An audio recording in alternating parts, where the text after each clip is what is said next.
మీరు అరుణాచలం శివాలయంలోకి వెడితే మీకు అక్కడ అగ్ని ఏమైనా కనపడుతుందా? ఒక పెద్ద జ్యోతి స్వరూపాన్ని అక్కడ ఉంచి, లేదా ఒక పెద్ద నెగడుల ఒక మంట మండుతుంటే అదేనండి శివలింగం అక్కడ అని ఎవరైనా చెప్తారా? చెప్పరు. మామూలుగా శివలింగమే ఉంటుంది.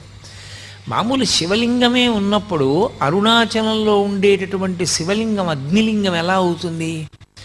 అరుణాచలమునందు అగ్నిలింగం ఉన్నది అని ఎందుచేత చెప్పబడింది అంటే, మీరు బయట ఎంత చల్లగా ఉండనివ్వండి, అరుణాచలం దేవాలయంలోకి వెళ్ళి కూర్చుంటే ఒళ్ళు చెమటలు పోస్తుంది, అంత వేడిగా ఉంటుంది. ఆ వేడి నిజంగా అగ్నిహోత్ర స్వరూపంతో ఉంటే మనం తట్టుకోలేమని ఆ వేడి రూపంలో ప్రకాశిస్తూ ఉంటాడు ఆయన. కాదు కాదు, అసలు యథార్థం ఏమంటే అది జ్ఞానాగ్ని.